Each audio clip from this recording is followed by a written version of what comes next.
লড়াই তো যে কেউ মাঠে নামতে পারে, এবং দেগঙ্গাতে বাড়ি হলেই ভূমিপুত্র এই কথাটা বলার তার অধিকার আছে, সুযোগও আছে।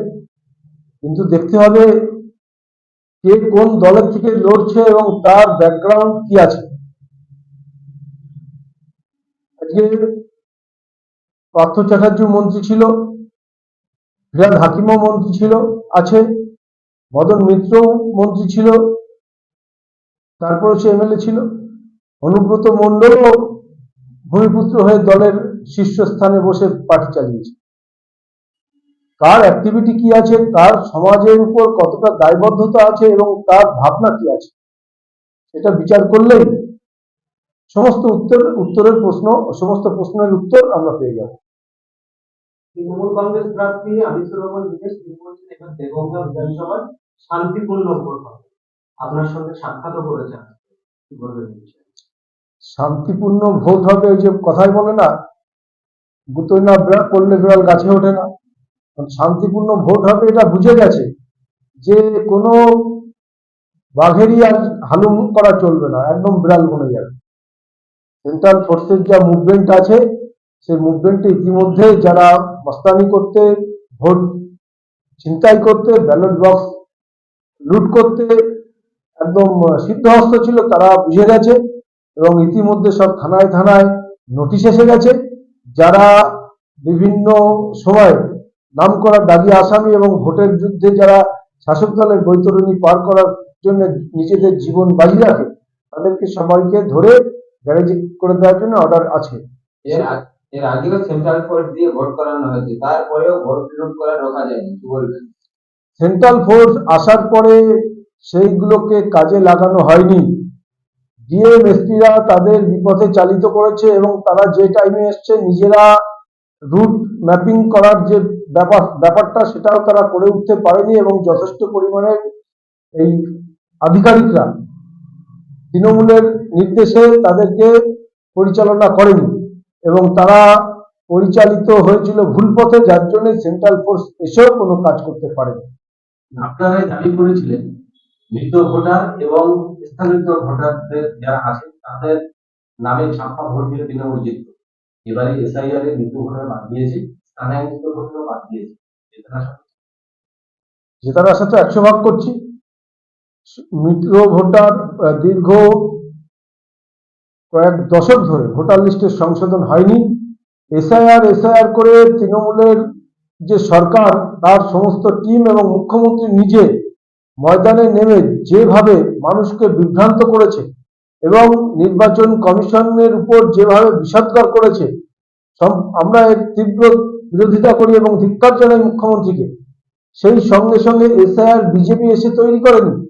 এসআইআর দীর্ঘদিনের একটা সরকারি প্রসেস, সেই প্রসেসটা উনি ক্ষমতায় এসে অ্যাপ্লাই করেনি, বন্ধ করে রেখেছিল এই মৃত ভোটার, শিফটেড ভোটারদের কাঁধে ভর করে বৈতরণী পার হওয়ার জন্য।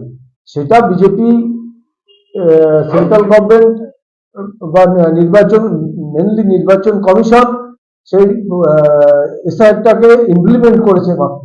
আর উনি বিজেপি সরকার, বিজেপি দল থেকে শুরু করে নির্বাচন কমিশনকে এক সূত্রে বেঁধে দিয়ে গালাগালি শুরু করেছে, যেটা কিনা সম্পূর্ণ অনভিপ্রেত এবং একজন পদে থেকে এরকম দায়িত্ব জ্ঞানহীন মন্তব্য করতে পারে এর আগে আমরা দেখি। বিভিন্ন জায়গায় যেটা বুঝছি, মানুষ সম্পূর্ণ শান্তিতে ভোট দেবে, ভয় শূন্য ভাবে ভোট দেবে।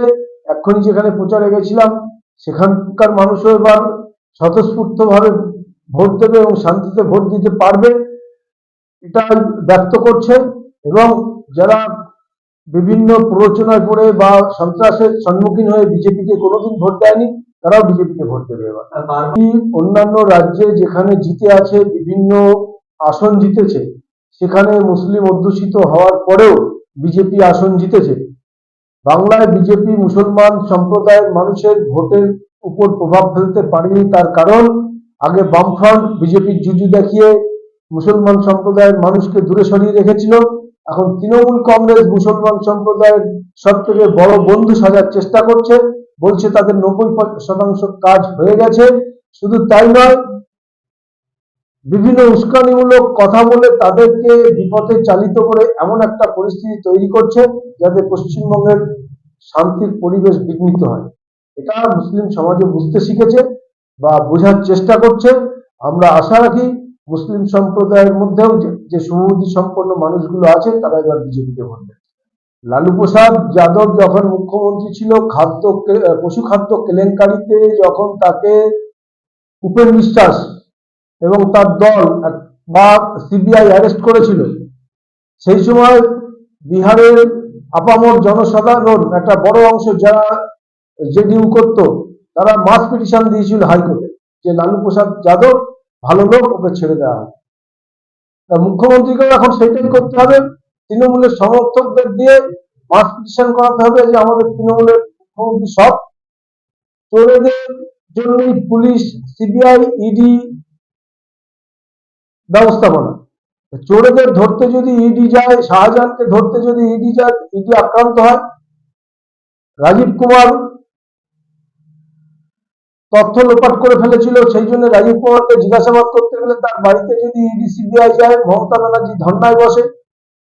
ফিরাদ হাকিমকে যদি নারদার টাকা নেওয়ার কেসে ইডি জিজ্ঞাসা করতে যায়, মুখ্যমন্ত্রী দৌড়ে সেখানে চলে যায়। আমরা দেখেছি কিছুদিন আগে মুখ্যমন্ত্রী যেটা জঘন্যতম অপরাধ করেছিল, ইডির তদন্তকারী আধিকারিকদের থেকে ফাইল ছিনিয়ে নিচ্ছে, যেটা কিনা সাংঘাতিক অপরাধ। তো মুখ্যমন্ত্রী যদি মনে করে যে তারা চুরি করবে, অন্যায় করবে, অপরাধ করবে, ইডি সিবিআইরা চুপ করে বসে থাকবে, এ তো হতে পারে না।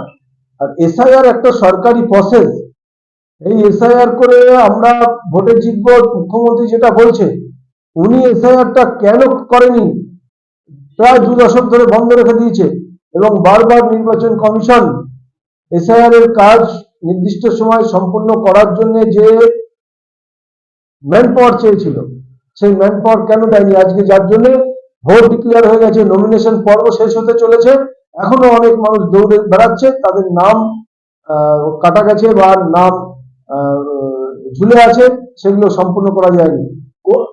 কোর্টের অর্ডারে বিচারপতিদের এনে তার হিয়ারিং করা হচ্ছে, তার স্ক্রুটিনি করা হচ্ছে, সেখানেও মুখ্যমন্ত্রীর হারমাত বাহিনীরা সেই মহিলা বিচারপতি থেকে আরম্ভ করে 7 জন বিচারপতিকে কিভাবে হেনস্থা করেছে, ঘন্টার পর ঘন্টা আটকে রেখে, সেটা সকলে দেখেছে এবং সকলের ঘুম উড়ে গেছে। আর যদি দেবঙ্গার মানুষ মিড ডে মিল ঘটনাকে কেন্দ্র করে জেল খাটা আসামি, রেশনের অখাদ্য আটা সাপ্লাই করার যে খনি, সেই খনির যে মালিক সে তৃণমূলের প্রার্থী, আর রেশনে যে চাল দেওয়া হয় সেই অখাদ্য চাল যেখান থেকে সাপ্লাই হয়, সেই সাপ্লাইয়ের যারা মাথায় বসে আছে তার মধ্যে একজন সে। দেবঙ্গার শুভবুদ্ধি সম্পন্ন মানুষ যদি তাদের ছেলে মেয়েদের মুখের গ্রাস চুরি করে ঘটনা করা আর অখাদ্য আটা পরিবেশন করা রেশনের, পশ্চিমবঙ্গের প্রায় উত্তরবঙ্গ থেকে দক্ষিণবঙ্গ অর্ধেক পোর্শনের আটা চাল এই দেবঙ্গার বাকিবুল্লাহ মিল থেকে সাপ্লাই হয়। তো এটা আজকে সারা পশ্চিমবঙ্গের অর্ধেক অংশ জুড়ে দেবঙ্গা থেকে চাল আটা যায়, যেটা অখাদ্য। আর ডিলারদের কাছে যে আটাটা যায়, সেই আটাটা মানুষ নেয় না, ডিলাররা তাদেরকে কিছু টাকা ধরে দেয়, আটাটা ডিলারের কাছেই থেকে যায়। আবার পরবর্তীতে সেই আটাটাই পরের সপ্তাহে দেখানো হয়, অর্থাৎ সেই কুমিরের কাছে ছাগল পোষানি দেওয়ার মতো, সে কুমির বারবার সেই ছাগলের বাচ্চা একটাকেই বারবার দেখায়। এই আটাটা একবার প্যাকেটজাত করে ডিলারের ঘরে ঢোকার পরে সেই আটা মাসের পর মাস সেখানে থেকে যাচ্ছে। তারপরে ডিলাররা যখন দেখছে আটাটা আর রাখা যাচ্ছে না, বিভিন্ন মাছের খাবার, পশুর খাবারের জন্য বিক্রি করে দিচ্ছে। তাহলে কত বড় দুর্নীতির মধ্যে রেশন ব্যবস্থা নিমজ্জিত আছে এবং তৃণমূলের আধিকারিক, তৃণমূলের সমস্ত কার্যকর্তা, নেতা থেকে সরকারি সমস্ত আধিকারিকের বাড়ি, এমনকি কালীঘাটের টালির চালায় এই টাকা যাচ্ছে, সেই জন্য এত বড় দুর্নীতি করে পার হয়ে যাচ্ছে। রিকুইজিশন দেওয়া আছে, ঠিক সময় মতো চলে আসবে, অ্যাভেলেবেল হবে, তারা ঠিক চলে আসবে। সংগঠন আছে, সব কর্মীরা খুব উদ্বুদ্ধ, এবং যেখানে আমাদের সংগঠন নেই তারাও এগিয়ে আসছে। আফটার অল শুভবুদ্ধি সম্পন্ন রাজনৈতিক সচেতন মুসলিম সমাজের মানুষও বিজেপিকে ভোট দেওয়ার জন্য এগিয়ে আছে। শান্তিপূর্ণ ভোটের আহ্বান রাখেনি, এমনি সৌজন্য সাক্ষাৎ হয়েছে সামনাসামনি করে। গত 21-এর বিধানসভা নির্বাচন আপনারা সবাই দেখেছেন।